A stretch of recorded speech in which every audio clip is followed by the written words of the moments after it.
అందుకని ఈ రాత్రికాల సమయంలో దేవుని యొక్క వాక్యాన్ని మనం ధ్యానించుకుంటూ ఉన్నాం. మనం ఎన్ని పాటలు పాడినప్పటికీ, ఎంత ప్రార్థన దేవునిలో గడుపుతూ ఉన్నప్పటికీ, దేవుని యొక్క వాక్యం అనేది మనం విని గైకొని వాటి ప్రకారము జీవిస్తే దేవుడు మన గురించి సంతోషిస్తాడన్నటువంటి సత్యాన్ని మనం నేర్చుకోవాలి. అందుకని ఈ రాత్రికాల సమయంలో పరిశుద్ధ గ్రంథంలో 66 గ్రంథాలు ఉన్నాయి. ఈ దేవుని యొక్క గ్రంథంలో 66 గ్రంథాలు ఉన్నట్టుగా మనం చూస్తూ ఉన్నాం. పాత నిబంధన వచ్చేసి 39 గ్రంథాలు, క్రొత్త నిబంధన వచ్చేసి 27 గ్రంథాలుగా పిలువబడుతూ ఉన్నాయి. పాత నిబంధన అంతా కూడా దేని గురించి తెలియజేస్తూ ఉన్నది? లోకరక్షకుడు రాబోతూ ఉన్నాడు, రాజ్యము స్థాపించబడబోతూ ఉన్నది, దేవుడి యొక్క కుమారుడు యొక్క లోకానికి వచ్చి మానవాళికి రక్షణ కలగజేస్తూ ఉన్నాడు అని ఈ 39 గ్రంథాలన్నీ కూడా ఆ దేవుని గురించి, ఆ యేసు క్రీస్తు గురించి ఛాయగా నీడగా తెలియజేస్తూ ఉన్నాయి. మిగిలినటువంటి 27 గ్రంథాలు దేని గురించి తెలియజేస్తూ ఉన్నాయి? రక్షకుడు లోకములోనికి వచ్చాడు, రాజు లోకములోనికి వచ్చాడు, రాజ్య పరిపాలన చేస్తూ ఉన్నాడు. మనమందరం కూడా ఆ యొక్క పరలోక రాజ్యములో మనమందరం కూడా ఆయన యొక్క ప్రజలుగా ఉంటూ ఉన్నామని ఈ 27 గ్రంథాలు తెలియజేస్తున్నట్టుగా మనం చూస్తూ ఉన్నాం. ఇంతగా రక్షకుడు ఎవరు, రాజు ఎవరు, ప్రభు ఎవరు, మనం ఎక్కడ ఉన్నాము అన్నటువంటి విషయాన్ని ఈ మిగిలిన పత్రికలన్నీ కూడా తెలియజేస్తూ ఉన్నాయి. అందుకనే మొదటి 4 సువార్తలు, మత్తయి సువార్త, మార్కు సువార్త, లూకా, ఆ తర్వాత యోహాను, యేసుక్రీస్తు యొక్క పరిచర్య గురించి తెలియజేస్తూ ఉన్నాడు. ఆయన ఎక్కడెక్కడికి వెళ్ళాడు, ఏ దేశం వెళ్ళాడు, ఏ ప్రాంతం వెళ్ళాడు, అలాగనే ఆయన చేసినటువంటి అద్భుతాలు ఏంటి, సూచక్రియలు ఏంటి, ఆయన ఈ లోకానికి వచ్చినటువంటి రావాల్సినటువంటి అవసరం ఏంటి, ఎందుకు వచ్చాడు అన్నది 4 సువార్తలు మనకు తెలియజేస్తూ ఉన్నాయి. ఆ తర్వాత అపోస్తల కార్యానికి వచ్చేసరికి ఆయన ఎందుకు వచ్చాడు ఈ లోకానికి, పాత నిబంధనలో చెప్పబడినటువంటి ఆయన ప్రవచనాలన్నీ కూడా ఆ అపోస్తల కార్యములు 2వ అధ్యాయం మొత్తం చదువుకుంటూ ఉన్నప్పుడు ఆయన దేవుని యొక్క సంకల్పాన్ని అక్కడ తెలియజేసినటువంటి వారిగా మనం చూస్తూ ఉన్నాం. అందుకనే ఈ యొక్క 2వ అధ్యాయంలో మనం చూస్తూ ఉన్నప్పుడు ప్రజలందరూ కూడా ఇంచుమించు 14 దేశాల వారు యెరూషలేము యొక్క దేవాలయంలో ఉండి ఆ యొక్క పెంతెకోస్తు పండుగ దినాన్ని ఆచరించడానికి వచ్చినటువంటి ఇశ్రాయేలు ప్రజలందరూ కూడా ఉంటూ ఉన్నప్పుడు దేవుడు తన యొక్క రాజ్యాన్ని స్థాపించాడు అక్కడ అన్నటువంటి విషయాన్ని ఆ 2వ అధ్యాయంలో మనం చూస్తూ ఉంటాం. ఆ తర్వాత వచ్చేసరికి ప్రియులారా, సంఘానికి శ్రమలనే ప్రారంభమవుతాయి. కొన్ని రోజులలోనే, కొన్ని దినాలలోనే సంఘంలో అనేకమైనటువంటి శ్రమ, హింసలు. అపోస్తలుడైనటువంటి పౌలు అనేటువంటి మారకమందు సౌలుగా ఉన్నప్పుడు ఆ సంఘాన్ని హింసించేవాడిగా ఉంటూ ఉన్నారు. అయినప్పటికీ కూడా హింసింపబడుతున్నటువంటి ఆ సంఘ సభ్యులందరూ కూడా ఆయా ప్రాంతాలకు చెదరిపోయి దేవుని యొక్క స్వార్థను ప్రకటించేవారిగా ఉంటూ ఉన్నారు. ఈ యొక్క అపోస్తల కార్యగ్రంథం నుంచే నేడు దేవుని యొక్క వాక్యాన్ని మనం ధ్యానించుకోబోతూ ఉన్నాం. ఎవరు ఆ యొక్క వ్యక్తి, ఎవరి గురించి మనం నేర్చుకోబోతూ ఉన్నాము అంటే అపోస్తల కార్యములు పరిశుద్ధ గ్రంథంలో నుంచి అపోస్తల కార్యములు 8వ అధ్యాయము 26వ వచనాన్ని మనం చదువుకుంటాము. 8:26. ప్రభు దూత, నీవు లేచి దక్షిణమునగా వెళ్ళి యెరూషలేము నుండి గాజాకు పోవు అరణ్య మార్గమున కలుసుకోమని పిలుపుతో చెప్పగా అతడు లేచి వెళ్ళెను. 27వ వచనం. అప్పుడు ఐథోపియులైన రాణి అయిన కందాకే క్రింద మంత్రి అయి ఆమె యొక్క ధనాగారం అంతటి మీదనున్న ఐథోపియుడైన నపుంసకుడు. ఎవరి గురించి మనం నేర్చుకోబోతూ ఉన్నామమ్మా? ఎవరి గురించి? ఒక నపుంసకుడు గురించి మనం నేర్చుకోబోతూ ఉన్నాం. బైబిల్లో చూసారా? బైబిల్లో ఈ లోకంలో 3 రకాలైనటువంటి ప్రజలు ఉన్నట్టుగా మనం చూడగలము. ఒక జాతి ఎవరు? పురుషులుగా ఉన్నటువంటి వారు. మరొకరు ఎవరు? స్త్రీలుగా ఉన్నటువంటి వారు. మరొకరు సృష్టించాడు? నపుంసకులు ఈ లోకంలో ఉన్నట్టుగా 3 రకాలైనటువంటి ప్రజల్ని మనము ఈ లోకంలో గ్రంథంలో మనము చూస్తూ ఉన్నాము. ఇక్కడ కూడా ప్రియులారా ఒక నపుంసకుడిని మనము చూస్తూ ఉన్నాం. ఈయన ఏ దేశానికి చెందినటువంటి వాడుగా ఉన్నాడు? ఈయన ఐథోపియులైనటువంటి అంటే ఆఫ్రికా దేశానికి చెందినటువంటి వాడిగా ఉంటూ ఉన్నాడు. ఏ దేశమమ్మా? ఆఫ్రికా దేశానికి చెందినటువంటి వాడిగా ఉన్నాడు. మనం ఏ దేశానికి చెందినటువంటి వారము? ఆసియా ప్రాంతానికి చెందినటువంటి వారం మనం. అయితే ఈ యొక్క ఆఫ్రికా మనుషులు ఎలా ఉంటారు? నల్లగా ఉంటారు. వారికి ఎక్కడా కూడా ఎరుపు అనేది తగలదు ప్రియులారా. ఎందుకంటే వీరిని నల్ల జాతీయులుగా పిలువబడుతూ ఉంటారు. వారి యొక్క దేశము కానీ వారి యొక్క ఖండంలో ఉన్నటువంటి మానవులు కానీ వారందరూ కూడా ఎలా ఉంటారంటే మరి వారి యొక్క రూపము కానీ వారి యొక్క విధానాన్ని మనం చూస్తూ ఉన్నప్పుడు వారిని నల్ల జాతీయులుగా శ్వేత జాతీయులుగా పిలువబడుతున్నట్టుగా మనం చూస్తూ ఉన్నాం. అయితే ఈ యొక్క నపుంసకుడు నల్ల జాతీయుడు. అంతేకాదు ఈయన ఎలా ఉన్నాడంట? ఆ యొక్క ఖండంలో ఉన్నటువంటి ఆఫ్రికా దేశంలో ఉన్నటువంటి ఒక రాణి అయినటువంటి కందా కింద ఆర్థిక మంత్రిగా పనిచేస్తూ ఉన్నాడు. అంటే ఒక గొప్ప రాజకీయవేత్తగా ఉన్నాడు. ఆ దేశాన్నంతా కూడా పరిపాలన చేసే ఆ రానైనటువంటి కందా కింద ఈయన ఒక ఆర్థిక మంత్రిగా ఉండి ఆ పరిపాలన చూస్తున్నటువంటి వాడిగా ఈ నపుంసకుని మనం చూస్తూ ఉన్నాం. ఆయన ఎక్కడికి వచ్చాడో ఒకసారి చూడండి. ఆ కింద వచ్చిన మనం చదువుకుంటే, రాణి అయిన కందాకే క్రింద మంత్రి అయి ఆమె యొక్క ధనాగారం అంతటి మీదనున్న ఐథోపియుడైన నపుంసకుడు ఆరాధించుటకు యెరూషలేముకు వచ్చుచుండెను. చూశారా ప్రియులారా? ఈ యొక్క ఆఫ్రికా దేశంలో నుంచి యెరూషలేము రావటానికి కొన్ని వందలు వేల కిలోమీటర్లు ఉంటూ ఉన్నది. అంతేకాదు పోవటానికి 6 రోజులు, రావటానికి 6 రోజులు, 12 రోజుల పాటు ప్రయాణం చేసేవాడిగా ఉంటూ ఉన్నాడు. అంటే ఆయన ఏం చేస్తూ ఉన్నాడు? ఈ లోక సంబంధమైనటువంటి యొక్క మంత్రి పదవి కంటే, లోక సంబంధమైనటువంటి తను చేసే ఆ రాజ్య పరిపాలన కంటే కూడా ఇదిగో భూమిని ఆకాశాన్ని సమస్త మానవాళిని నిర్మించిన ఆ దేవుణ్ణి ఆరాధించాలన్నటువంటి ఆలోచన ఈ నపుంసకుడికి కలిగినట్టుగా మనం చూస్తూ ఉన్నాం. ఎన్ని రోజులకు వెళ్తూ ఉన్నాడంట? ఆ ఆఫ్రికా దేశంలో నుంచి ఇశ్రాయేలు యొక్క దేశం ప్రయాణించడానికి ఆయన రథం మీద పోను 6 రోజులు, రాను 6 రోజులు, అంటే 12 రోజులు నెలలో దేవునికి కేటాయించినటువంటి వాడిగా ఈ యొక్క నపుంసకుని మనం చూస్తూ ఉన్నాము. మనం చూస్తే నపుంసకుని ఏమంటాము? ఎగతాళి చేసేవారిగా ఉంటూ ఉన్నాం. వారిని హేళనగా చూసేవారిగా ఉంటూ ఉన్నాం. కానీ దేవుని యొక్క దృష్టిలో ప్రతి మానవుడు కూడా ఆయన ఎంత ఇంపార్టెంట్ ఇస్తూ ఉన్నాడో మానవులకు అన్నటువంటి సత్యాన్ని మనము గ్రహించే వారిగా ఉండాలి ప్రియులారా.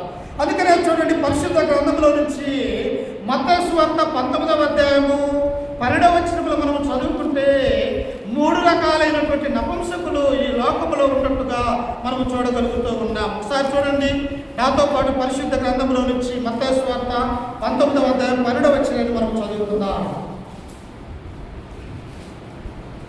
తల్లి గర్భము నుండి నపుంసకులుగా పుట్టిన వారు కలరు, మనుషుల వలన నపుంసకులుగా చేయబడిన నపుంసకులు కలరు, పరలోక రాజ్య నిమిత్తము తమ్మును తామే నపుంసకులుగా చేసుకున్న నపుంసకులు కలరు. నపుంసకులు అంటే అర్థం ఏంటమ్మా? వివాహానికి అర్హులు కారు, వివాహం చేసుకోవటానికి వారికి కుదరదు, వారు ఎప్పటికీ కూడా వివాహం చేసుకోకుండా అలాగనే ఉండాలా అన్నటువంటి వారిని నపుంసకులు అంటారు ప్రియులారా. అయితే దేవుడు యేసుక్రీస్తు వారు స్వయంగా ఇక్కడ తెలియజేస్తూ ఉన్నారు.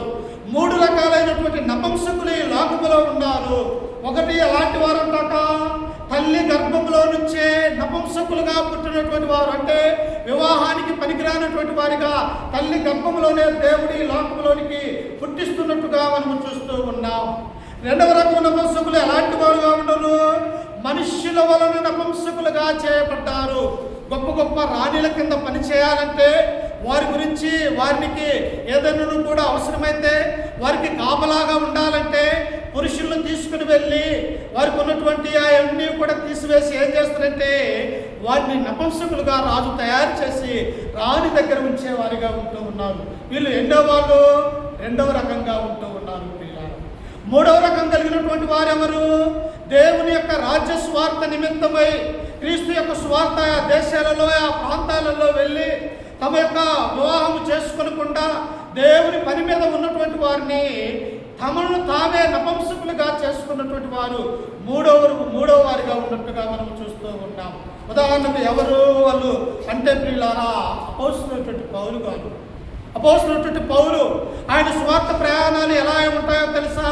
2-3 సంవత్సరాలు ఆయా ప్రాంతాలు ఆయా దేశాలు వెళ్ళి అనేక మందిని కూడా క్రీస్తులోనికి నడిపించేవాడిగా అపోస్తలుడైనటువంటి పౌలు గారిని మనం చూస్తాం. అంతేకాదు ఆ యొక్క బబులోను దేశంలో ఉన్నటువంటి నెబుకద్నెజరు రాజు అయినటువంటి ఈ యొక్క యూదులను చెరలోనికి తీసుకుని వెళ్ళిన తర్వాత కొంతమందిని ఏం చేశాడంటే రాజు యొక్క కుమారుని నపుంసకులుగా చేసి ఆ రాజ్య పరిపాలనలో వారిని ఉపయోగించుకున్నటువంటి వారిగా మనము చూడగలం.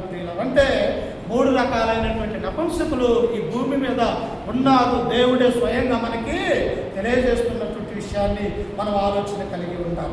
అయితే పురుషులు మాత్రమే కాదు మారు మనసు పొందేది, స్త్రీలు మాత్రమే కాదు దేవునిలో ఉండేది. ఇదిగో నపుంసకులుగా ఉన్నటువంటి వారిని సైతము దేవుడు దీవిస్తూ ఉన్నాడు. దేవుడు తన యొక్క మందిరంలోనికి ఆహ్వానిస్తున్నటువంటి వారిగా మనము చూస్తూ ఉన్నాం. అందును బట్టే ఈ యొక్క అన్యుడైనటువంటి నపుంసకుడు ఐథియోపియా అయినటువంటి దేశంలో నుంచి యెరూషలేము వచ్చి దేవుని యొక్క మందిరంలో ఆయనను ఆరాధించడానికి వస్తూ ఉన్నాడు. అయితే ఇక్కడ మనం గమనించవలసినటువంటి విషయం ఏమిటంటే, ఒక వ్యక్తి లోకములో నుంచి క్రీస్తులోనికి రావటానికి, ఒక వ్యక్తి తన యొక్క పాప జీవితాన్ని వదిలివేసి మారు మనసు పొంది రక్షణ పొందే జీవితానికి వచ్చేటప్పుడు ఆ వ్యక్తికి ఏముండాలా? ఆసక్తి ఉండాలా.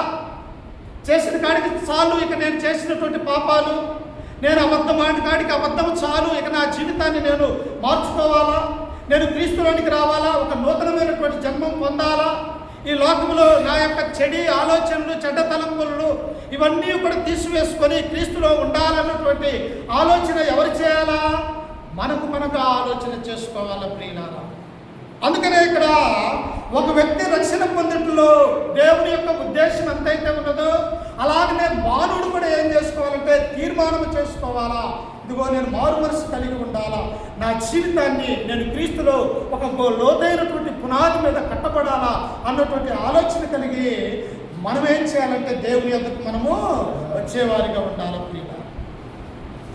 అందుకనే దేవుడు ఏమంటూ ఉన్నాడంటే యోహాను సువార్త 3వ అధ్యాయం 16వ వచనములో మనము చదువుకుంటే ఎందుకు ఆయన మానవుని ఇంతగా ప్రేమిస్తూ ఉన్నాడో ఆ విషయాన్ని అక్కడ తెలియజేస్తూ ఉన్నాడు. ఒకసారి చూడండి, యోహాను సువార్త 3వ అధ్యాయం 16వ వచనములో మనము చదువుకుంటే,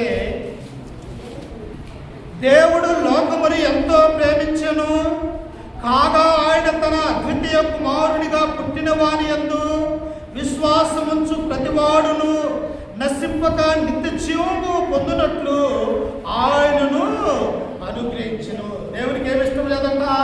ఏ ఒక్క ఆత్మ కూడా నశించిపోవటానికి ఆయనకి ఇష్టం లేదు ప్రియులారా.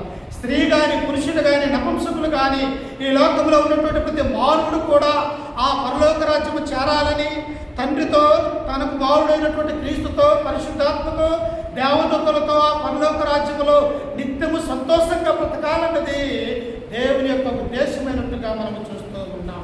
అందుకని ఇక్కడ ఏమంటూ ఉన్నది? దేవుడు లోకముని ఎంతో ప్రేమించాడు. ఎంతగా ప్రేమించాడంటే తన ఒక్కగానొక్క కుమారుడైనటువంటి యేసుక్రీస్తు వారిని ఒక గొర్రె పిల్లగా బలియాగముగా కలువరిగిరిలో బలయ్యేవాడిగా ఆ యొక్క అమూల్యమైనటువంటి రక్తాన్ని చిందించేవాడిగా మరణానికి అప్పగించినటువంటి తండ్రిగా మనము దేవుణ్ణి మనము చూస్తూ ఉన్నాం. ఎవరు అలా అప్పగించగలరు? మనకిచ్చినటువంటి పిల్లల్ని మనము మన యొక్క చేతులతో చంపుకోగలమా? ఎవరిని కూడా చంపుకోలేము. కానీ మన వరకు తన యొక్క కుమారుడైనటువంటి క్రీస్తును ఈ లోకానికి బలియాగముగా పంపించినట్టుగా మనము చూస్తూ ఉన్నాం. అందుకనే ఒక వ్యక్తి రక్షణ పొందుటలో దేవుని యొక్క సంకల్పం ఉన్నది. ఇక్కడ నపుంసకుడు కూడా ఎక్కడి నుంచి వస్తూ ఉన్నాడు? ఆ యొక్క దేశంలో నుంచి, ఇశ్రాయేలు యొక్క దేశము దేవుణ్ణి ఆరాధించడానికి వస్తూ ఉన్నప్పుడు ఫిలిప్పుకు ఒక మాట చెప్పాడు ప్రియులారా. దేవుడు ఏమంటున్నాడో చూడండి. ఆ పైన వచనములో అపోస్తల కార్యములు 8వ అధ్యాయం 26వ వచనము, ప్రభు దూత నీవు లేచి దక్షిణమునగా వెళ్ళి యెరూషలేము నుండి గాజాకు పోవు అరణ్య మార్గమును కలుసుకోమని ఫిలిప్పుతో చెప్పగా, అయా ఫిలిప్పు, ఇదిగో అన్య దేశమైనటువంటి ఆఫ్రికా దేశంలో నుంచి ఈ ఫిలిస్తీ దేశం గుండా యెరూషలేము ప్రయాణమై వస్తూ ఉన్నాడు కనుక నీవు మార్గ మధ్యంలోనికి, అరణ్య మార్గంలోనికి నీకు వెళ్ళు, అక్కడ రక్షింపబడటానికి ఆసక్తి కలిగినటువంటి ఒక మనుష్యుడు, ఆర్థిక మంత్రిగా ఉన్నటువంటి ఈ నపుంసకుడు నన్ను ఆరాధించడానికి ఈ యొక్క దేశం వస్తూ ఉన్నాడు, కాబట్టి నీవు అరణ్య మార్గంలో అతని వరకు కాచుకొని ఉండమని దేవుడు సెలవిస్తూ ఉన్నాడు. చూసారా ప్రియులారా, ఒక వ్యక్తి మారు మనసు పొందటానికి వస్తూ ఉన్నప్పుడు, ఒక వ్యక్తి దేవుణ్ణి ఆరాధించడానికి వస్తూ ఉన్నప్పుడు దేవుడు చూపించేటువంటి ఆ ప్రేమ, ఆయన యొక్క సంకల్పము ఎలా ఉన్నదో ఒకసారి ఆలోచన చేయండి. అంటే ఒక ఆత్మను రక్షించడానికి దేవుడు ఏం చేస్తున్నాడట, తన సేవకుడైనటువంటి పిలుపును అరణ్య మార్గంలోనికి వెళ్ళమని తెలియజేస్తున్నట్టుగా మనం చూస్తూ ఉన్నాం. ఎందుకు దేవుడికి అంత ప్రేమ అంటే ప్రియులారా, మన యొక్క ఆత్మ నరకములోనికి వెళ్ళకూడదన్నది దేవుని యొక్క సంకల్పం అని తన గ్రంథం మనకు సెలవిస్తూ ఉన్నది. అందుకనే ఇక్కడ ఏమంటూ ఉండదంటే చూడండి, ఆయన అందరూ మారు మనస్సు పొందాలని దేవుని యొక్క అనాది సంకల్పంగా మనము చూస్తూ ఉన్నాం. చూడండి, నాతో పాటు పరిశుద్ధ గ్రంథంలో నుంచి తిమోతికి రాసినటువంటి మొదటి పత్రిక 2వ అధ్యాయము, అపోస్తలుడైనటువంటి పౌలు గారు తిమోతికి రాసినటువంటి మొదటి పత్రిక 2వ అధ్యాయము 4వ వచనాన్ని చదువుకుందాం. ఆయన మనుషులందరూ రక్షణ పొంది సత్యమును గూర్చిన అనుభవ జ్ఞానము గలవారై ఉండవలనని నిశ్చయించుచున్నాడు. ఏం ఆలోచిస్తూ ఉన్నాడు దేవుడు? మనుషులందరూ అంటే లోకంలో ఉన్నటువంటి నువ్వు పెద్ద కులమా, లేకపోతే తక్కువ వాడివా, లేకపోతే నువ్వు ధనవంతుడివా, లేకపోతే దరిద్రుడివా, లేకపోతే నువ్వు అందగాడివా, లేకపోతే అందం లేనటువంటి వాడివా కాదు. లోకంలో ఉన్నటువంటి మనుషులందరూ కూడా రక్షణ పొందవలనని సత్యమునకు అనుభవ జ్ఞానము కలిగి ఉండాలని దేవుడు నిశ్చయిస్తూ ఉన్నాడు. చూశారు పిల్లారా, మనుషులందరూ కూడా నా నామాన్ని కలిగి ఉండాలని ప్రభు అయినటువంటి యేసుక్రీస్తు వారు ఆయనలో రక్షణ పొంది ఆయన యొక్క సంఘములో ఉండాలని దేవుని యొక్క సంకల్పం అని గ్రంథం మనకు సెలవిస్తూ ఉన్నది. అందుకనే అపోస్తలుడైనటువంటి పౌలు తిమోతికి తెలియజేస్తూ ఉన్నారు, ఇదిగో తిమోతి, నీవు చేస్తున్నటువంటి ఆ అన్య దేశమైనటువంటి ఎఫెసు ప్రాంతంలో ఉన్న వారందరూ కూడా దేవుడికి ఏ తారతమ్యం లేదు, అన్యుడని లేదు, యూదుడని లేదు, గ్రీకుడని లేదు, అందరూ కూడా మారు మనసు పొంది క్రీస్తులో బాప్తిసం అనేది పొంది రక్షణ పొందాలనేది దేవుని యొక్క అనాది సంకల్పమై ఉంటుంది. అందుకనే ఈ నపుంసకుడిని కూడా రక్షణ పొందటానికి దేవుడు ఎవరిని ఏర్పాటు చేశాడమ్మా? తన సేవకుడైనటువంటి పిలుపును దేవుడు ఏర్పాటు చేశాడు. అందుకే ఇంకా గమనించినట్లయితే పిల్లారా, చూడండి ఒకసారి హెబ్రీయులకు రాసినటువంటి పత్రిక 12వ అధ్యాయము 9వ వచనాన్ని మనము చదువుకుంటే, ఎందుకు ఈ నపుంసకుడి విషయంలో అంత ఆసక్తి కలిగి ఉన్నాడు దేవుడు అన్నటువంటి విషయాన్ని మనం అక్కడ గమనిస్తే ఒకసారి చూడండి. హెబ్రీయులకు రాసినటువంటి పత్రిక 12వ అధ్యాయము 9వ వచనాన్ని చదువుకుంటాం. మరియు శరీర సంబంధులైన తండ్రులు మనకు శిక్షకులై ఉండిరి, వారి యందు భయభక్తులు కలిగి ఉండిమి. అట్లయితే ఆత్మలకు తండ్రి అయిన వానికి మరి ఎక్కువగా లోబడి బ్రతకవలను కదా. అమ్మా, భూమి మీద గుర్తుపెట్టుకోవాలి, మనం ఇద్దరు తండ్రులు ఉన్నారు. ప్రతి మనిషికి కూడా ఇద్దరు తండ్రులు ఉన్నారని బైబిల్ గ్రంథం మనకు తెలియజేస్తూ ఉన్నది. ఎవరు తండ్రి? మొదటిగా నీకు శరీరాన్ని ఈ భూలోకానికి రావాల్సినటువంటి భార్యాభర్తలుగా ఉన్నప్పుడు తండ్రిగా మనకు ఎవరైతే భౌతిక సంబంధమైనటువంటి తండ్రిగా పిలువబడుతున్నట్టుగా మనం చూస్తూ ఉన్నాం. రెండవ వ్యక్తిగా తండ్రి ఎవరైనా మనలో ఉన్నటువంటి ఆత్మకు తండ్రి అయినటువంటి వాడు దేవుడు అన్నటువంటి సత్యాన్ని మనం గ్రహించాలి. ఒక తండ్రి ఏమో శారీరక సంబంధమైనటువంటి వాడు, మరొక తండ్రి ఎవరు? మనలో నివసిస్తున్నటువంటి యొక్క ఆత్మకు, ప్రాణానికి ఆ యొక్క ప్రాణం ఇచ్చినటువంటి తండ్రి ఎవరంటే ఆ పరలోకంలో ఉన్నాడు అన్నటువంటి విషయాన్ని మనము చూస్తాం. భౌతిక సంబంధంగా తల్లిదండ్రులకు నీవు ఎలాగైతే లోబడుతూ ఉన్నావో అలాగనే ఆత్మలకు తండ్రి అయినటువంటి వారికి కూడా నీవు లోబడవలసిన వాడివి కదా అని గ్రంథం మనకు సెలవిస్తుంది. నిజంగా లోబడాలమ్మా.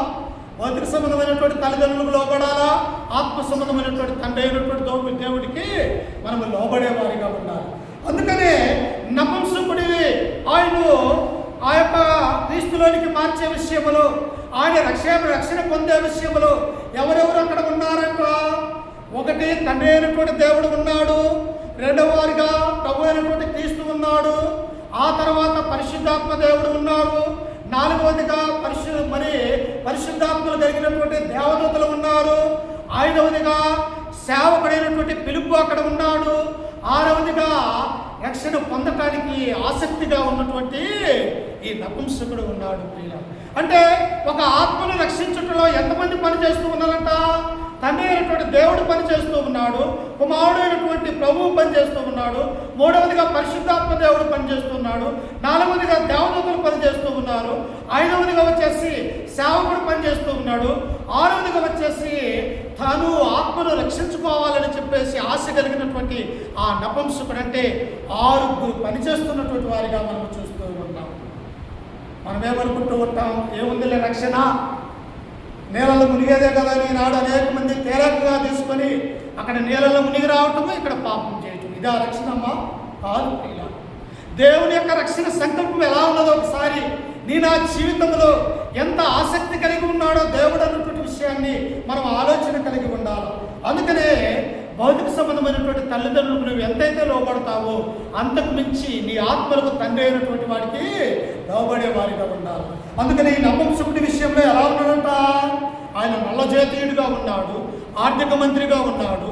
అంతేకాదు ఆయన ఎలా ఉన్నాడు? రెండవదిగా మనం చదువుకుంటే ఆ వ్యక్తి రక్షణ పొందటంలో ఆసక్తి, ఒక బాధ్యత కలిగినట్టుగా మనం చూస్తూ ఉన్నాం. ఈ రాత్రికాల సమయంలో ఇక్కడ ప్రార్థన జరుగుతూ ఉన్నది. ప్రార్థన జరుగుతున్నప్పుడు నీకు ఎలాంటి ఆసక్తి ఉన్నది? నేను వెళ్ళాలా దేవుని యొక్క మందిరానికి, వెళ్ళి నా దేవుణ్ణి ఆరాధించాలా, నా దేవుని స్తుతించాలా, ఆయన యొక్క మాటలు వినాలని నీవుగా ఆసక్తి కలిగి ఇక్కడికి వచ్చినట్టుగా మనం చూస్తాం. అంటే నీ యొక్క ఆత్మను, నీ యొక్క ప్రాణాన్ని, నీ యొక్క దేహాన్ని ఎలాంటి బాధ్యత కలిగి ఉన్నావు? దేవుని యొక్క సన్నిధానంలో ఉండాలన్నటువంటి ఆలోచన కలిగి నీవు ఎలాగైతే ఇక్కడికి వచ్చావో అలాగే నపుంసకుడైనటువంటి ఆ వ్యక్తి కూడా తన ఆత్మను రక్షించుకోవాలా దేవునిలో అని చెప్పేసి ఎంత ప్రయాణం చేసి ఆ యెరూషలేము వస్తున్నాడు ఒకసారి ఆలోచన చేయండి. అందుకనే మానవుడు ఏం చేయాలో తెలుసా? ఎందుకు ఆయన అన్ని వేల కిలోమీటర్లు దేవుని దగ్గరకు రావాల్సినటువంటి అవసరం ఏర్పడది? తన హృదయంలో ఆలోచించుకుని ఉన్నాడు, నేను సత్య సంబంధమైనటువంటి దేవుణ్ణి వెతకాలా, సత్య సంబంధమైనటువంటి ఆరాధనలో నేను ఉండాలా. ఈ లోకంలో ఉన్నటువంటి అనేక మంది దేవుళ్ళు దేవతలు ఉండొచ్చు, కానీ వారందరూ కూడా నా యొక్క ప్రాణాన్ని రక్షించలేడు. పరలోకమందు ఉన్నటువంటి తండ్రి అయినటువంటి దేవుడు మాత్రమే, ఆయన మాత్రమే రక్షించగలడు అని చెప్పేసి ఆయన దేవుణ్ణి వెతికేవాడిగా ఉన్నాడు. ఈనాడు మనం అలా వెతుకుతూ ఉన్నామా? ఎటుబడితే అటు నడిపించబడుతూ ఉన్నామా? అందుకనే అక్కడ దేవుణ్ణి వెతుకుతున్నట్టుగా మనము చూస్తూ ఉంటాం. ఒకసారి చూడండి, 14వ కీర్తన 2వ వచనంలో మనం చదువుకుంటే దేవుడు వెతికే వారి పట్ల ఎంత ఆసక్తి కలిగి ఉన్నాడో ఆ విషయాన్ని కీర్తనకారుడు మనకు తెలియజేస్తూ ఉన్నాడు. ఒకసారి చూడండి, 14వ కీర్తనలు 2వ వచనాన్ని చదువుకున్నాము. వివేకి కలిగి దేవుని వెతుకువాడు కలడేమో అని యెహోవా ఆకాశము నుండి చూసి నరులను పరిశీలించెను. ఏం చేస్తూ ఉన్నాడమ్మా? నన్ను ఎవరైనా ఆరాధిస్తారా? నా మందిరానికి ఎవరైనా నీతిగా, నిజాయితీగా, యథార్థముగా భక్తి కలిగి నా యొక్క మందిరంలోనికి వస్తారా? ఇదిగో వివేకము కలిగినటువంటి వారు ఎవరైనా భూలోకములో ఉన్నారా? నన్ను వెతికే వారు ఎవరైనా ఉన్నారా అని దేవుడు ఎక్కడి నుంచి చూస్తూ ఉన్నాడట? ఇదిగో పరలోకములో నుంచి దేవుడు మనల్ని చూస్తూ ఉన్నాడు. మనం ఏం చేయాలమ్మా? అందుకనే మత్తయి సువార్త 7వ వచనములో అడుగుడి మీకు ఇయ్యబడును, వెతుకుడి మీకు దొరుకుదును అని. అంటే లోకములో ఉన్నటువంటి మానవులుగా ఉన్నవారు మనం ఏం చేయాలా? దేవుణ్ణి వెతకాలా. అనేక విషయాలలో మనం వెతికే వారిగా ఉన్నాము, కానీ సత్య సంబంధమైనటువంటి మన ఆత్మలకు కాపరైనటువంటి ఆ దేవుని మనం ఏం చేస్తూ ఉన్నట్టు వెతకలేకపోతూ ఉన్నాం. మనం ఏం చేస్తూ ఉన్నాం? జ్ఞానం లేనటువంటి వారిగా, దేవుని గురించినటువంటి ఆ సత్యము తెలియక మనం ఈ లోకంలోనే నశించిపోయే వారిగా ఉంటాను. అందుకనే నపుంసకుడు ఇక్కడ ఏం చేస్తూ ఉన్నాడో తెలుసా?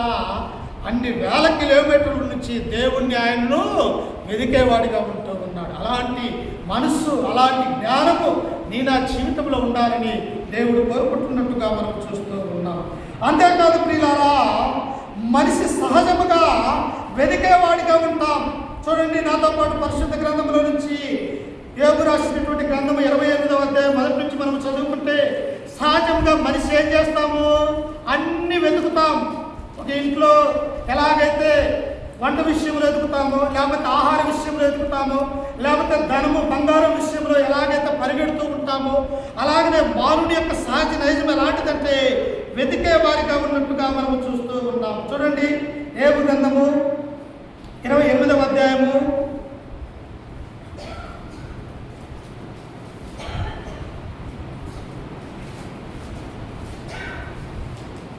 1 నుంచి చదువుకుందాం. 28 మనకి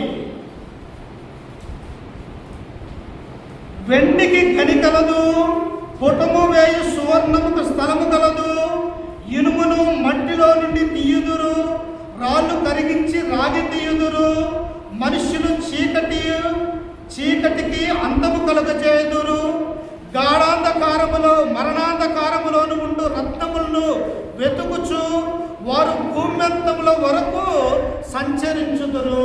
మనుషులు దేని కొరకు వెతుకుతారంటమ్మా? బంగారం కొరకు వెతుకుతారు, వెండి కొరకు వెతుకుతారు, రాగి కొరకు వెతుకుతారు. అలాగని ఈ లోకంలో సంపాదించుకోవటానికి ఎక్కడ డబ్బు వస్తుంది, ఎక్కడికి వెళ్తే మనకు మరి ధనం వస్తుంది అని చెప్పేసి మానవులందరూ కూడా ఏం చేస్తారంట? వెతికే వారిగా ఉంటూ ఉన్నాం. అయితే దేవుణ్ణి మాత్రం మనం ఏం చేస్తూ ఉన్నాము? వెదకనటువంటి వారిగా ఉన్నాం. కానీ దేవుడు ఏమంటూ ఉన్నాడు తెలుసా? ఎవరైనా భూలోకంలో వివేకి అయి నన్ను కనుగొందురేమో, వెతుకుతారేమో అని ఆయన పరలోక రాజ్యంలో నుండి నరుణ్ణి ఏం చేస్తున్నాడట? పరిశీలన చేస్తూ ఉన్నాడు. నీ నా జీవితాన్ని, నీ నా హృదయాన్ని, నీ నా మనస్సును దేవుడు ఏం చేస్తూ ఉన్నాడు? ఈ రాత్రికాల సమయం అంటే నీ ఆత్మను, నీ ప్రాణాన్ని దేవుడు పరిశీలన చేస్తున్నట్టుగా మనం చూస్తూ ఉన్నాం. అందుకనే ఈ యొక్క వ్యక్తి నపుంసకుడు కూడా దేవుని యొక్క వాక్యాన్ని, దేవుణ్ణి ఆయన వెతుకుతూ పరిశీలన చేస్తూ యెరూషలేముకు వెళ్తున్నట్టుగా మనం చూస్తూ ఉన్నాం. అందుకనే ప్రియులారా, ఈ నపుంసకుడు మొదట ఎలా ఉన్నాడు అంటే ఇతడు అన్యుడు. ఎలాంటి వాడంటే నపుంసకుడు? అన్యుడు. ప్రియులారా, అన్యుడు అంటే అర్థం ఏమిటి? దేవుని యొక్క సున్నతి లేనటువంటి వాడు, దేవుని యొక్క ధర్మశాస్త్రం లేనటువంటి వాడు. అందరూ యూదులు, ఇశ్రాయేలు ప్రజలు దేవుని యొక్క మందిరంలోకి వెళ్ళి దేవుని ఆరాధించే ఆ యొక్క సామర్థ్యము కలిగి ఉంటే అన్యులకి ఏమి లేదు, అతడు మందిరంలోనికి వెళ్ళటానికి లేదు. అలాగనే నిజదేవుడైనటువంటి దేవుని యొక్క ధర్మశాస్త్రాన్ని అతడు పాటించవలసినటువంటి అవసరత కూడా లేనటువంటి వాడు. ఎందుకు అంటే అతడు అన్ని జాతుల్లో పుట్టినటువంటి వాడు కనుక అవన్నీ కూడా వాటికి లేదు. అందుకని ఇతని నపుంసకుడు చూస్తూ ఉన్నప్పుడు ఇతను ఎలాంటి వాడంట? అన్యుడుగా ఉంటున్నట్టుగా మనం చూస్తూ ఉన్నాం. అందుకనే ఈ యొక్క అన్యులను, ఇశ్రాయేలు యొక్క ప్రజల్ని దగ్గర చేయటానికి దేవుడు ఏం చేశాడంట? పరలోక రాజ్యంలో తన ప్రభు అయిన, తన కుమారుడైనటువంటి యేసుక్రీస్తు వారిని ఈ లోకానికి పంపించినటువంటి వాడిగా మనము చూస్తాం. ఏ అన్యులైతే దేవునికి దూరముగా ఉన్నారో, ఏ అన్యులైతే యెహోవా ధర్మశాస్త్రాన్ని కలిగి లేరో, ఏ అన్యులైతే యెరూషలేము యొక్క మందిరంలోనికి వచ్చి ఆరాధించలేకపోతూ ఉన్నారో, ఆ అన్యులను, యూదులను ఏకం చేయడానికి ప్రభు అయినటువంటి యేసుక్రీస్తు వారి యొక్క లోకానికి రావాల్సినటువంటి అవసరత ఏర్పడింది అన్నటువంటి సత్యాన్ని మనం గ్రహిస్తూ ఉన్నాం. అందుకనే చూడండి, నాతో పాటు పరిశుద్ధ గ్రంథంలో నుంచి ఎఫెసీయులకు రాసినటువంటి పత్రిక 2వ అధ్యాయము 12వ వచనాన్ని ఒకసారి మనం చూద్దాం. చూడండి, అన్యులు ఎలాంటి వారు. ఎఫెసీయులకు రాసినటువంటి పత్రిక 2వ అధ్యాయము 11వ వచనం చదువుకుందాం. 12 నుంచి చదువుకుందాం. చూడండి, ఆ కాలమందు ఇశ్రాయేలుతో సహపౌరులు కాక పరదేశులను, వాగ్దాన నిబంధనలు లేని పరజనులను, నిరీక్షణ లేనివారును, లోకమందు నిర్దేవుడై ఉండి క్రీస్తుకు దూరస్తులై ఉంటుందని మీరు జ్ఞాపకము. మనము కూడా అన్యులమే. ఎలాంటి వారం మనకు ధర్మశాస్త్రం తెలియదు, ప్రవక్తల యొక్క గ్రంథాలు మనకు తెలియదు, మన యొక్క పితరుల గురించి మనకు తెలియదు. అలాగనే దేవుడు మోషే ద్వారా ఇచ్చినటువంటి ఆ ధర్మశాస్త్రంలో మనము భాగస్థులము కాదు అన్నటువంటి సత్యాన్ని కూడా మనము తెలుసుకోవాల్సినటువంటి అవసరం ఏర్పడింది. అందుకని ఇక్కడ అపోస్తలుడైనటువంటి పౌలు ఎఫెసీలో ఉన్నటువంటి సంఘానికి తెలియజేస్తూ ఆయన ఏమంటూ ఉన్నాడు? ఆ కాలమందు ఇశ్రాయేలుతో సహపౌరులు కాక. దేవుడు ఎవరిని అనుకున్నాడు? అబ్రహామును ఎన్నుకున్నాడు, ఆ తర్వాత ఇస్సాకును ఎన్నుకున్నాడు, ఆ తర్వాత యాకోబును ఎన్నుకున్నాడు, ఆ తర్వాత యాకోబుకు పుట్టిన 12 మంది ఆ యొక్క ఇశ్రాయేలు యొక్క గోత్రములు ఎవరైతే ఉన్నారో వారిని ఎన్నుకున్నాడు. వారిని మాత్రమే నా కుమారుడు అన్నారు, కానీ అన్యులు కాదు అన్నటువంటి విషయాన్ని విషయాన్ని మనం గమనించాలి ప్రియుల. అందుకని ఇక్కడ పౌలంటూ ఉన్నాడు, ఆ కాలమందు మీరు ఇశ్రాయేలుతో సహపౌరులు కాక ఏమైనట, పరజనులను నిరీక్షణ లేని వారును లోకమందు నిర్దేవులై ఉన్నారు. మీకు ఎవరికి పడలేదు, మీరు ఎలా నడుచుకున్నారు, ఈ లోకంలో దేవుడు లేనటువంటి వారని అన్యజనుల గురించి దేవుడు తెలియజేస్తూ ఉన్నాడు. అందుకని ఈ నపుంసకుడు కూడా ఎలాంటి వాడు అంటే ప్రియులారా, ఆయన దేవుణ్ణి ఎరగనటువంటి అన్యజనుడు అని గ్రంథం మనకు సెలవిస్తుంది. అయితే యూదులకు ఏం తెలుసు, భూమి ఎలా నిర్మించాడో తెలుసు, ఆకాశము ఎలా నిర్మించబడదో తెలుసు, సూర్యచంద్ర నక్షత్రములు ఎలాగో దేవుడు తన యొక్క చేతితో తన యొక్క మాటతో నిర్మించాడో తెలుసు. అలాగనే తన యొక్క పితరుడైనటువంటి అబ్రహాము తండ్రిగా వారు భావిస్తూ ఉంటారు. అంతేకాదు ప్రియులారా, వారికి ఈ పాత నిబంధనలో ఉన్నటువంటి 39 గ్రంథాలన్నీ కూడా వారి యొక్క హృదయంలో, వారి యొక్క మైండ్లో, వారి యొక్క ఆలోచనలో ఈ గ్రంథాలన్నీ కూడా ఇశ్రాయేలు ప్రజలకు తెలుస్తుంది. వారు కళ్ళు మూసుకొని వారిని అడిగినా కానీ వారికి మోసే గ్రంథం మొత్తం కూడా వారికి తెలుసు. ఎందుకో తెలుసా, వారు యూదులు, ఇశ్రాయేలు ప్రజలు అన్నటువంటి విషయాన్ని ఇక్కడ మనం చూస్తూ ఉన్నాం. కానీ యూదు యొక్క అన్యులకు ఏమి లేదంట, ఏమి లేదు అన్నటువంటి విషయాన్ని మనం గమనిస్తూ ఉన్నాం. అంతేకాదు ప్రియులారా, అన్యుడు, ఈ నపుంసకుడైనటువంటి అన్యుడు ఏం చేస్తూ ఉన్నాడు, తాను నమ్ముకున్నటువంటి విగ్రహారాధన వదిలివేస్తూ ఉన్నాడు, తను నమ్ముకున్నటువంటి ఆచారాలను వదిలివేస్తూ ఉన్నాడు, తను నమ్ముకున్నటువంటి లోక సంబంధమైనటువంటి దేవులను వదిలివేస్తూ ఉన్నాడు, నిజదేవుణ్ణి తెలుసుకున్నాడు. ఆ నిజదేవుణ్ణి ఆరాధించడానికి ఆయన ఇప్పుడు ఆ యెరూషలేము ప్రయాణమై వెళ్ళిపోతూ ఉన్నాడు. మరి నిజదేవుణ్ణి ఎరిగినటువంటి మనము మన ఆచారాలను మానుకుంటామా, మన పద్ధతులను మనం మానుకోగలుగుతామా?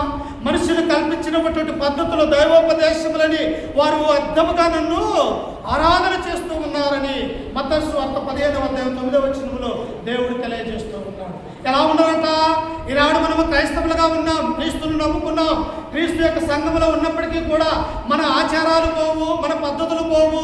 భౌతిక సంబంధంగా లోకంలో ఉన్నటువంటి వారు ఎలాగైతే ఆచరణలు కలిగి ఉంటారో అలాంటివన్నీ కూడా క్రీస్తు యొక్క ఆ శిష్యులుగా మనం ఏం చేస్తూ ఉన్నట్టే మనము కూడా అట్టి ఆచారాలలో ఉండి నామకాంతమైనటువంటి భక్తి జీవితాన్ని మనం జీవిస్తూ ఉన్నాం. ప్రియులారా, మనం అలాంటి జీవితాన్ని జీవించకూడదు అని దేవుని యొక్క గ్రంథం మనకు సెలవిస్తూ ఉన్నది. అందుకనే ఇక్కడ అన్యుడైనటువంటి యొక్క నపుంసకుడు ఏం చేస్తూ ఉన్నాడు, తను నమ్ముకున్నటువంటి దేవుళ్ళను వదిలివేశాడు, తను నమ్ముకున్నటువంటి విగ్రహారాధనలు వదిలివేశాడు, తను నమ్ముకున్నటువంటి పాత జీవితాన్ని వదిలివేశాడు, తనలో ఉన్నటువంటి ఈ లోక సంబంధమైనటువంటి ఆచారాన్ని వదిలివేసి ఆత్మతోను సత్యముతోను దేవుణ్ణి ఆరాధించాలని ఆయనని తెలుసుకొని యెరూషలేములో తండ్రి అయినటువంటి దేవుణ్ణి ఆరాధించడానికి ఆయన వెళ్తున్నట్టుగా మనం చూస్తాము. ఈనాడు మనం ఏం చేస్తాము, సత్య సంబంధమైనటువంటి ఆరాధన గురించి మనం తెలుసుకోము. ఎక్కడ మరి దేవుని యొక్క సత్యము ఎలా ఉన్నది, దేవుని యొక్క వాక్యం ఏం సెలవిస్తూ ఉన్నది, నేను ఎలా నడుచుకోవాలని దేవుడు కోరుకుంటూ ఉన్నాడు, నా యొక్క జీవితం ఏమిటి, నా గమ్యం ఏమిటి, నేను ఎలా ప్రవర్తిస్తూ ఉన్నాను, నిజమైనటువంటి క్రైస్తవుడిగా ఉన్నానా, క్రైస్తవురాలిగా ఉన్నానా, లేకపోతే లోక సంబంధమైనటువంటి ఆచారంలో మునిగినటువంటి క్రైస్తవురాలిగా ఉన్నానా అని ఈ రాత్రికాల సమయంలో మనమే ప్రశ్న వేసుకోవాలి. అందుకని అనుడైనటువంటి వాడు ఏం వదిలివేశాడు, లోకంలో ఉన్నటువంటి అన్ని వదిలివేసి నిజదేవుణ్ణి ఆరాధించడానికి వెళ్ళిపోతున్నట్టుగా మనం చూస్తూ ఉన్నాం. అందుకే ప్రియులారా, బైబిల్ తమ మతాచారములు వదిలివేసి మార్చుకొని వారు అనేకములతో ఉన్నది తమ మతాచారాలు ఏం చేశారు, వదిలివేశారు. వదిలివేయలేదమ్మా. అపోస్తులైనటువంటి పౌలు ఎలాంటి వాడు, ధర్మశాస్త్రమందు నిష్ట కలిగినటువంటి వాడు, గమలీయేలు పాదముల యొద్ద విద్యను అభ్యసించినటువంటి వాడు, తను నమ్ముకున్నటువంటి దేవుడు ధర్మశాస్త్రం మాత్రమే, క్రీస్తు కాదు అని బలంగా నమ్మినటువంటి వాడు. తర్వాత దమస్కు మార్గంలో ఏం చేశాడు, తన మనసు మార్చుకున్నాడు. ప్రియులారా, ఇదిగో తన మతాచారాలను ఏం చేశాడు, ఆయన వదిలివేసుకున్నట్టుగా మనం చూస్తూ ఉన్నాం. అంతేకాదు ప్రియులారా, అనేక మంది తమ యొక్క జీవితంలో అన్ని వదులుకొని క్రీస్తుని వెంబడించినటువంటి వారిగా ఈ అపోస్తుల కార్యగ్రంథంలో మనము చూడగలం. ఇంకా మనం చదువుకున్నట్టయితే ప్రియులారా, నపుంసకుడు వ్యక్తిగత జీవితంగా ఎలా ఉన్నాడో తెలుసా, మంచి ఆర్థికంగా ఉన్నవాడు. ఎలాంటి వాడంట, మంచి ధనవంతుడుగా ఉన్నాడు. ఆర్థిక మంత్రి అంటే కొన్ని కోట్లు ఉంటాయి ప్రియులు అతనికి. అంతేకాదు అతనికి ప్రత్యేకమైనటువంటి రథం ఉన్నది. అంతేకాదు అతనికి అనేక మంది పనివారు ఉన్నారు. ఆయన కింద రాజ్య పరిపాలన చేసే అనేక మంది అధికారులు తన కింద ఉన్నట్టుగా మనం చూస్తూ ఉన్నాం. ధనం ఉన్నది, రాజరికం ఉన్నది, మంత్రి పదవి ఉన్నది, అలాగనే పనివారు ఉన్నారు, అలాగనే రథం ఉన్నది. అంతేకాదు రాజుల కాడ ఉండవలసినటువంటి ధర్మశాస్త్ర గ్రంథము ఈయన దగ్గర ఉన్నట్టుగా మనం చూస్తూ ఉన్నాం. ఎన్ని వేలు పెట్టి ఒకవేళ కొని ఉండొచ్చు ఆ ధర్మశాస్త్రాన్ని. ఈనాడంటే ఈ బైబిల్ అనుకోవచ్చు ఇలా, కానీ ఆనాడు ఎలాంటిది? ఆ యొక్క చర్మపు కాగితాల మీద, జంతు చర్మాల మీద ఆ యొక్క గ్రంథాలను రాసి ఆ చుట్టలను దగ్గర పెట్టుకునే వారిగా మనం చూడగలుగుతూ ఉన్నాం. అందుకనే ఈ ధనవంతుడు ఇన్ని ఉన్నప్పటికీ కూడా తను ఏం చేస్తూ ఉన్నాడు?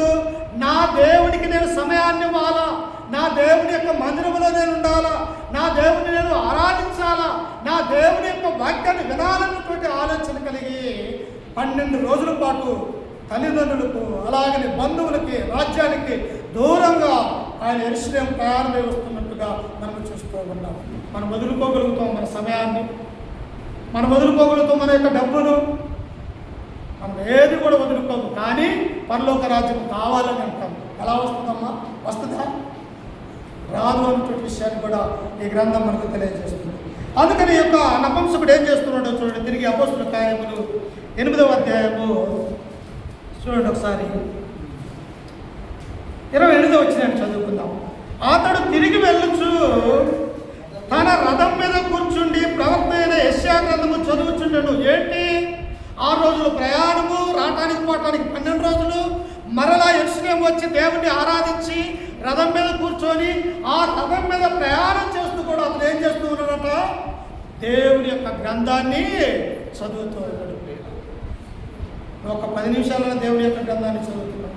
ఒక గంటన్న దేవుని యొక్క సన్నిధానములు కూర్చొని మోకరించయ్యా, నా కుటుంబాన్ని, నా భర్తను మార్చు, నా యొక్క భార్యను మార్చు, నా యొక్క పిల్లలను మార్చయ్యా, నా యొక్క బంధువులు, రక్త సంబంధికులను అయ్యా లోకంలో నశించిపోతూ ఉన్నారు, వారి కొరకు నేను ప్రార్థన చేస్తూ ఉన్నానని నీవు దేవుని యొక్క సన్నిధిలో ఒక గంటన్న కూర్చొని దేవునికి సమయాన్ని కేటాయించగలుగుతూ ఉన్నావా? ఇదిగో ఈ నపుంసకుడు ఏం చేశాడో తెలుసా? 12 రోజుల పాటు ప్రయాణించినప్పటికీ కూడా మరలా తన యొక్క రథాన్ని ఎక్కి ఉన్నాడు. ఆ రథం మీద కూర్చొని ఏం చేస్తూ ఉన్నాడట? యెషయా గ్రంథాన్ని ఆయన చదువుతూ ఉన్నాడు. బైబిల్ను చదువుతూ ఉన్నప్పుడు ఏమైతుందో తెలుసా? గొప్ప పాండిత్యాన్ని సంపాదించుకోవచ్చు ప్రియులారా. అంటే చదువుతూ ఉన్నప్పుడు మనసులోకి వస్తుంది, ఆ తర్వాత హృదయంలో ఉంటుంది, ఆ తర్వాత మన యొక్క తలలో ఉంటుంది, ఆ తర్వాత ఎక్కడ ఏ వచనం ఉన్నదో, ఎక్కడ ఏ గ్రంథం ఉన్నదో ఇతరులకు క్షుణ్ణంగా తెలియజేయాలి అంటే ప్రతి నిత్యము కూడా ఏం చేయాలంట? ఈ బైబిల్ గ్రంథాన్ని చదివేవారిగా ఉంటారు. అందుకనే కీర్తనకారుడు 1వ అధ్యాయం 1వ వచనం ఏమన్నాడు? దుష్టుల ఆలోచన చెప్పిన నడువక, పాపుల మార్గమున నిలవక, అపహాసకులు కూర్చున్న చోటును కూర్చుండక, యెహోవా ధర్మశాస్త్రమును ఆనందించుచు ఏం చేయాలంట? ఆనందంతో రావాలా దేవుని యొక్క మందిరానికి. ఏదో బాధతో, లేకపోతే ఏదో కష్టంగా 1 గంట కూర్చోవాలి, 2 గంటలు కూర్చోవాలి, ఈ సువార్తికుడు గంట చెబుతాడేమో, ఈ గంట ఎలా కూర్చోవాలన్నా నీ మనస్సుని యొక్క భావన వచ్చిందంటే నువ్వు వాక్యం వినలేవు. నేను ఆనందంతో ఉన్నాను, నా దేవుని యొక్క వాక్యాన్ని వినాలా, విన్నటువంటి వాక్యాన్ని నా హృదయంలో ఉంచుకోవాలా, ఆ తదుపరి నా ఇంటికి వెళ్ళి నా యొక్క భర్తకి, నా యొక్క భార్యకి, నా యొక్క పిల్లలకు చెప్పి వారిని కూడా క్రీస్తులోనికి మలచాలన్నటువంటి నీ యొక్క ఉద్దేశం ఏదైతే ఉంటుందో ఆ ఉద్దేశం ఉంటే దేవుడు నిన్ను పరలోకంలో నుంచి నీ హృదయాన్ని, నీ కుటుంబాన్ని చూసి ఆయన దీవించేవాడిగా ఉంటూ ఉన్నాడు. ఈ నపుంసకుడు కూడా ఏం చేస్తూ ఉన్నాడు? తిరిగి తన మరలా ఆఫ్రికా దేశానికి వెళ్తూ రథం మీద కూర్చొని యెషయా గ్రంథాన్ని ఆయన చదువుతూ ఉన్నాడు. ఇంకా చూడండి కింద వచనంలో ఏమన్నది ఒకసారి చూడండి. అప్పుడు ఆత్మ పిలుపుతో నీవు ఆ రథము దగ్గరకు పోయి దాన్ని కలుసుకొనమని చెప్పాను. పిలుపుని అక్కడ ఉంచాడు కదా దేవుడయ్యా. నా కుమారుడైనటువంటి అల్లుడైనటువంటి నపుంసకుడు ఈ యొక్క గాజాకు పోవు ఈ మార్గంలో ఉన్నాడు, నీవు అరణ్యములో అతన్ని కలుసుకోవటానికి ఇక్కడే ఉండమని అరణ్యములో పిలుపు ఉంటూ ఉన్నప్పుడు, అదే మార్గాన తిరిగి తన యొక్క దేశానికి వెళ్తున్నప్పుడు ఆ పిలుపుతో ఆత్మ అంటున్నది, ఇదిగో నా కుమారుడైనటువంటి నపుంసకుడు వచ్చాడు. అతడు దేవుని యొక్క ధర్మశాస్త్రాన్ని తెలుసుకున్నాడు, కానీ అతని క్రొత్త నిబంధన ప్రకారం రక్షణ సంకల్పం అతనికి తెలియదు. కేవలము ధర్మశాస్త్రాన్ని అతనికి తెలుసు. ధర్మశాస్త్రం ప్రకారం ఏ ఒక్క మనిషి కూడా నీతిమంతుడుగా తీర్చబడని మీరు ఎరుగుదు కదా అని అపోస్తలుడైన పౌలు గలతీ సంఘానికి తెలియజేశాడు. ఈనాడు ఆ ధర్మశాస్త్రంలో ఉన్నటువంటి వాటిని బోధిస్తూ ఇవే సత్యము అని మనం ప్రకటన చేస్తూ ఉన్నారు అనేక మంది కూడా ప్రియులారు. పండుగలు ఎక్కడి నుంచి వచ్చినాయమ్మా? ధర్మశాస్త్రం నుంచే పండుగలు వచ్చినాయి. కానీ క్రొత్త నిబంధనలో పండుగలు ఉన్నాయా? లేవు. కానీ పండగ చేస్తూ ఉన్నావా అంటే మనం ఏది నామకార్థమైనటువంటి భక్తి కలిగి ఉంటూ ఉన్నాం. ఇక్కడ కూడా ప్రియులారా, ఆయనకు నపుంసకుడికి ఏం తెలుసు? దేవుని యొక్క ధర్మశాస్త్రమే తెలుసు, క్రొత్త నిబంధన యొక్క చట్టము తెలియదు ఆయనకి. అందును బట్టి పిలుపుని అక్కడికి పంపించి, అయ్యా పిలుపు, ఇదిగో నపుంసకుడైనటువంటి యొక్క ఆర్థిక మంత్రి దగ్గరికి నేను వెళ్ళి నా యొక్క రక్షణ సంకల్పాన్ని అతనికి తెలియజేయమని దేవుడు పిలుపుకి సెలవిచ్చినప్పుడు ఆ పిలుపు అక్కడికి వెళ్ళి ఆ రథం దగ్గర నిలవబడ్డాడు. ఇలా అప్పుడు చూడండి ఏం జరిగింది. కింద వచనంలో మనము చదువుకుంటే 30వ వచనము, పిలుపు దగ్గరకు పరిగెత్తుకొని పోయి. చూశారమ్మా, ప్రార్థన పెడితే గంట సేపటికి కూడా మనం రాలేము. కానీ పిలుపు ఏం చేస్తూ ఉన్నాడు? అరణ్యంలో ఆయన కొరకు కాచుకొని ఉన్నాడు, ఆయన కొరకు ఎంతో సమయాన్ని కేటాయించుకొని ఉన్నాడు. అంతే కదా, రథం దగ్గరికి ఎలా వస్తున్నాడో తెలుసా? పరిగెత్తుకొని వెళ్తూ ఉన్నాడు. దేవుని యొక్క మందిరానికి కూడా మనం ఏం చేయాలా?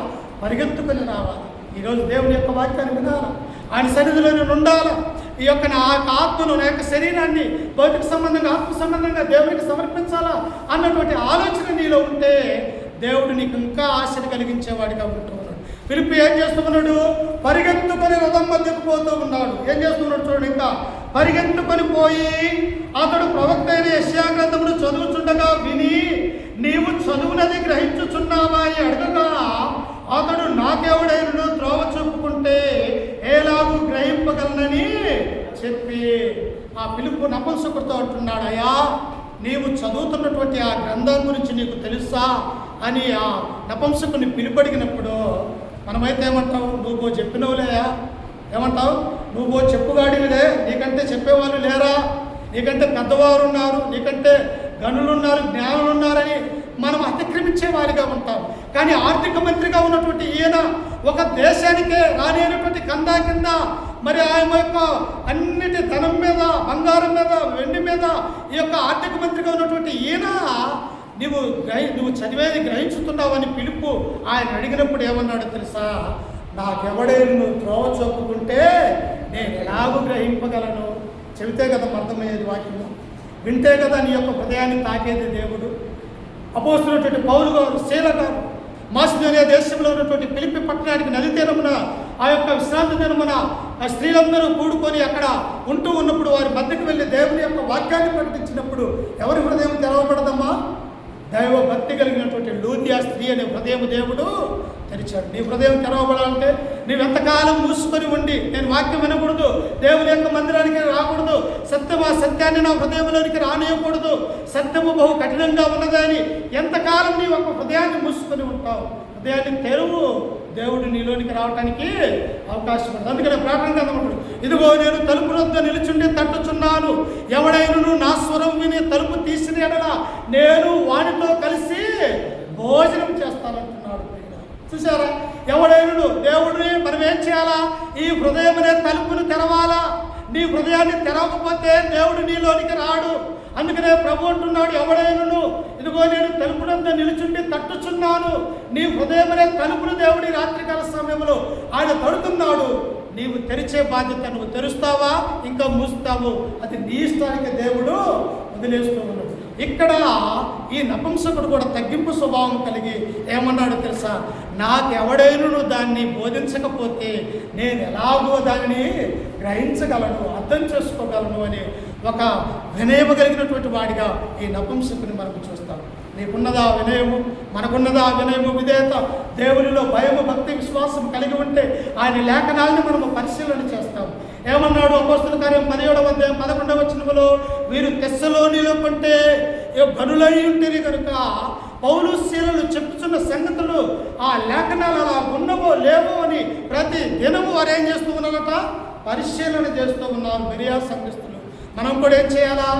ఏది అబద్ధ బోధ, ఏది నిజమైనటువంటి బోధ, ఏ సువార్థికుడు నిజంగా దేవుని యొక్క వాక్యాన్ని బోధిస్తూ ఉన్నాడు, ఏ సువార్థికుడు అబద్ధాన్ని మోసంతో బోధిస్తూ ఉన్నాడని నీవు పరిశీలన చేయకపోతే నీ యొక్క ఆత్మ సరైనటువంటి మార్గంలో ఉండదు. నువ్వు ఉదాహరణకి కూరగాయల బండి దగ్గరికి వెళ్తూ ఉన్నావు, అమ్మ మంచి కూరగాయలు కొంటారా లేకపోతే చెడ్డ కూరగాయలు పుచ్చిపోయినే కొంటారా? మంచి కూరగాయలు. బంగారం షాపుకు వెళ్ళావు, ఏ బంగారాన్ని కొంటావు? నకిలీ బంగారాన్ని కొంటావా లేకపోతే మేలైనటువంటి బంగారం కొనుగోలు చేస్తామా? మంచి బంగారాన్ని కొనుగోలు చేస్తాం. అలాగనే ఏది సత్యమైన వాక్యమో, ఏది నిజమైనటువంటి వాక్యమో, ఏది బైబిలానుసారమైనటువంటి వదో మనము తెలుసుకోలేకపోతే, పరిశీలన చేయకపోతే మనము మన యొక్క ఆత్మ, మన యొక్క శరీరము పూర్తిగా నరకములోనికి వెళ్ళిపోతాయన్నటువంటి సత్యాన్ని మనము గ్రహించాలి ప్రియులారా. అందుకనే ఇక్కడ ఏమంటున్నాడు ఆయన, నాకెవడైనా దానిని బోధించకపోతే నేను ఎలాగూ గ్రహించగలనని చెప్పి చూడండి. అక్కడ ఏముండదు, రథమెక్కి తనతో కూర్చుండమని పిలుపును వేడుకొనును. అయ్యా నాకు వాక్యం చెప్పయ్యా, నేను వింటానయ్యా, నీ వాక్యము బైబిల్ సంబంధమైనది, దేవుని సంబంధమైనది. ఆ వాక్యము ఏమనుడు, ఇదిగో దేవుని యొక్క వాక్యము పాదములకు దీపమై నా త్రోవకు వెలుగై ఉన్నాను. వాక్యం ఎలాంటిదో తెలుసా, చీకటిని వెలుగుగా చేస్తుంది, మోసపోయినటువంటి నీ హృదయాన్ని తెరుస్తుగా ఉంటుంది. ఇదిగో ఎంత బండరాయిగా ఉన్నటువంటి నీ హృదయాన్ని, రాతిగా ఉన్నటువంటి నీ మనస్సును ఆ మాంసం గుండెగా తయారు చేయగలదు ఏంటంటే దేవుని యొక్క వాక్యం అని మనం గుర్తు చేసుకోవాలి. ఇక్కడ నపుంసకుడు కూడా అంటున్నాడు, అయ్యా నువ్వు త్వరగా వచ్చి నా రథమెక్కి నాకు వాక్యాన్ని నేర్పించమని ఒక ఆర్థిక మంత్రి అడిగితే, ఏ చదువు లేనటువంటి వారు, చదువుకున్న కొద్ది చదువు కలిగినటువంటి వారు, బలహీనులకు, మనం ఈ లోకంలో నిర్జీవులుగా ఉన్నటువంటి మన బ్రతుకులు ఎంత ఒకసారి ఆలోచన చేయండి ప్రియులారా. అందుకని నపుంసకుడుకున్నటువంటి భక్తి నీ నా జీవితంలో ఉండాలని ఈ గ్రంథము దేవుడు మన కొరకు రాయించాడు. చివరిగా 2 మాటలు చదువుకొని ముగించుకుందాం. ఎందుకంటే ఈ నపుంసకుడు గురించి 3 వారాలు చెప్పొచ్చు ప్రియులారా. ఎందుకో తెలుసా, ఆయన భక్తి జీవితం, ఆయన ప్రయాణించినది, ఎక్కడికి వెళ్ళాడు, మరలా ఎలా వస్తున్నాడు, ఎలా మార్పు చెందాడు, ఎలా బాప్తిసం పొందుకున్నాడు, ఎలా తిరిగి ఆనందిస్తూ తన యొక్క దేశానికి వెళ్ళాడు, అక్కడికి వెళ్ళిన తర్వాత ఏం చేశాడు అనేది బైబిల్ గ్రంథంలో ఉన్నది. కనుక 3 వారాలు చెప్పిన ఈ యొక్క వాక్యం అనేది పూర్తిగా రాదన్నటువంటి విషయాన్ని మనం అర్థం చేసుకోవాలి. అందుకనే ప్రేమతో ఉన్నాడు చూడండి, కింద వచ్చిన మనం చదువుకుంటే అదే 8వ అధ్యాయము 32వ వచనం చదువుకుందాం. అతడు లేఖనమందు చదువుతున్న భాగం ఏదనగా, ఎవరు, నపుంసకుడు చదువుతున్నటువంటి భాగం ప్రియుల రథం మీద, ఆయన గొర్రె వలె వలకు తేబడిను, గొంచు కత్తెరించు వాని ఎదుట గొర్రె పిల్ల ఎలాగూ మౌనముగా ఉండను, అలాగే ఆయన నోరు తెరవకుండెను. ఎవరి గురించి చదువుతున్నాడట? ఎప్పుడు 730 సంవత్సరాల క్రితం యెషయా ప్రవక్త రాసినటువంటి ఆ గ్రంథాన్ని ఇప్పుడు ఆ యొక్క నపుంసకుడు చదువుతూ ఉన్నాడు. ఈ గ్రంథాన్ని ఎప్పుడో దేవుడు మన కొరకు రాయించి ఉన్నాడు. ఆ గ్రంథాన్ని నపుంసకుడు రథం మీద చదువుతున్నాడు. అయ్యా ఎవరు గొర్రెపిల్ల వలె వదకు తేబడ్డాడు, ఎవరు ఈ లోకానికి వచ్చి తన యొక్క రక్తాన్ని కార్చాడు, ఏంటి యెషయా తన గురించి చెప్పుకుంటున్నాడా, లేకపోతే వేరొకరి గురించి ఈ గ్రంథము రాయబడి ఉన్నదా, నాకు తెలియచేయమని ఆ పిలుపును సేవకుని అడిగినప్పుడు ఆ సేవకుడు అంటూ ఉన్నాడు. చూడండి కింద వచనంలో 34వ వచనం చదువుకున్నాం చూడండి. అప్పుడు నపుంసకుడు, ప్రవక్త ఎవరి గురించి ఇలాగ చెప్పుచున్నాడు, తన్ను గూర్చియా వేరొకరు గూర్చియా, దయచేసి నాకు తెలుపుమని పిలుపును అడిగాను. అమ్మా ఎవరిని వెంబడించాలో తెలుసా? మంచి వాక్యము తెలిసినటువంటి స్వార్థకులను వెంబడించాల. అప్పుడు ఏమైపోతాము? వాక్యము నేర్చుకున్నటువంటి స్వార్థకుడు గొప్ప గొప్ప అంశాలు చెబుతూ ఉన్నప్పుడు నువ్వు నేర్చుకుంటావు, ఎలా నడుచుకోవాలో తెలుస్తుంది, ఎలా వినాలో తెలుస్తుంది. మాయ మాటలు చెప్పే వారిని అనుసరించకూడదు. ఏమంటాడు రోమీయులకు రాసినటువంటి పత్రిక, గుడ్డివాడు మరొక గుడ్డివాడికి త్రోవ చూపించగలడా? ఇద్దరు కలిసి నడిస్తే ఎలాగ వెళ్తారు? ఇద్దరు గుంటలోనే పడిపోతారు. నీ ఆత్మ పోతుంది, వాక్యం రాయినటువంటి వ్యక్తి చెప్పిన వాడి వాక్యం కూడా ఇద్దరు ఎక్కడికి వెళ్ళిపోతారు? ఇద్దరు నరకానికి వెళ్ళిపోతారు. కాబట్టి సరైనటువంటి స్వార్థకులను మనం మాదిరిగా తీసుకోవాలా, ఎంచుకోవాలా. ఏది సత్య సంబంధమైనటువంటి వాక్యము, ఎవరు ఎలా జీవిస్తూ ఉన్నారు, ఎలా దేవుని యొక్క వాక్యము ప్రచురించబడుతూ ఉన్నది అన్నటువంటి ఆ సత్యాన్ని మనము జాగ్రత్తగా లోతుగా మనం తెలుసుకునే వారిగా ఉండాలి. అందుకని ఇక్కడ పిలుపు ఏమంటున్నాడు? అయ్యా ఎవరి గురించి వాక్యం తెలియజేయబడినది? యెషయా గురించా లేకపోతే వేరొకరి గురించా ఈ గ్రంథం రాయబడ్డది అన్నప్పుడు పిలుపు ఏమంటూ ఉన్నాడో చూడండి కింద వచ్చినప్పుడు. అప్పుడు అందుకు పిలుపు నోరు తెరిచి ఆ లేఖనమును అనుసరించి అతనికి యేసును గూర్చిన సువార్త. ఏ సువార్త కావాలి నీకు? అద్భుతములు చేసినటువంటి యేసుక్రీస్తు సువార్త కాదు. కొరింథీయులకు రాసినటువంటి మొదటి పత్రిక 15వ అధ్యాయం 1-3 వచనాలు చదువుకుంటే పౌలంటాడు, నాకు ఇవ్వబడిన ఉపదేశము ముఖ్యమైన సారాంశమైనది ఏదనగా లేఖనముల ప్రకారము యేసుక్రీస్తు ఏమైపోయాడు? ఆయన మరణించాడు, సమాధి చేయబడ్డాడు, తిరిగి మూడవ దినాన్ని లేచాడు. ఇదే సువార్త అన్నటువంటి విషయాన్ని ఇక్కడ మనం చూస్తూ ఉన్నాం. ఇక్కడ కూడా పిలుపు ఏమంటూ ఉన్నాడో తెలుసా? ఇదిగో లేఖనముల ప్రకారం అనుసరించి అతనికి యేసును గురించినటువంటి సువార్త ప్రకటించాడు. ఏ సువార్త కావాలి మనకి? క్రీస్తు గురించినటువంటి సువార్త, ఆయన మరణాన్ని గురించినటువంటి సువార్త. ఎందుకు ఆయన గొర్రెపిల్ల వదకు తేబడినటువంటి గొర్రెపిల్లగా ఎందుకు ఈ లోకానికి రావాల్సినటువంటి అవసరం ఏర్పడింది?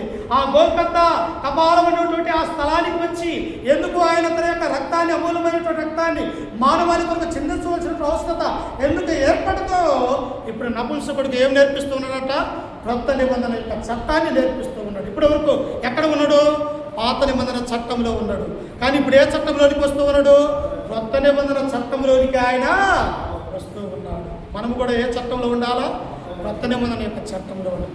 లేదయ్యా మేము పాత నిబంధన చట్టంలోనే ఉంటామంటే ఆదివారం మందిరానికి రాకూడదు, ఆరాధన అనేది ప్రభు యొక్క శరీరాన్ని, రక్తాన్ని త్రాగకూడదు.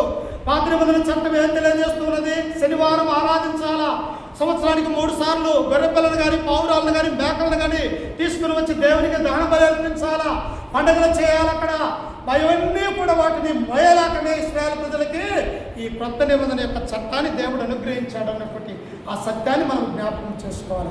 అప్పుడు క్రీస్తు గురించి ఆయనకు తెలియజెప్పినప్పుడు చూడండి, ఆడేమున్నదో చూడండి. 36వ వచనంలో, వారు త్రోవలో వెలుచుండగా నీళ్లున్న ఒక చోటుకు వచ్చినప్పుడు నపుంసకుడు, ఇదిగో నీళ్లు, నాకు బాప్తిస్మం ఇచ్చుటకు ఆటంకమేమని అతన్ని అడిగినప్పుడు అడిగి రథము నిలవమని ఆజ్ఞాపించను. పిలుపు నీ పూర్ణ హృదయంతో విశ్వసించిన ఎడలా పొందవచ్చునని చెప్పాను. ఏమంటున్నాడు? అయ్యా, సత్యాన్ని తెలుసుకున్నాను, ఇదిగో నా ఆత్మను మార్చుకోవాలనుకుంటున్నాను, నా ప్రాణాన్ని నేను క్రీస్తులోనికి మారాలనుకుంటున్నాను, కనుక అదిగో నీళ్లున్నవి, నాకు బాప్తిస్మం ఇవ్వని. వెంటనే వారిద్దరూ నీళ్ళలోకి దిగి పిలుపు ఆ నపుంసకుడికి బాప్తిస్మం ఇచ్చి క్రొత్త నిబంధన యొక్క సంఘములో చేర్చబడ్డట్టుగా మనం చూస్తూ ఉన్నాం. అపోస్తలుల కార్యములు 2వ అధ్యాయం 47వ వచనం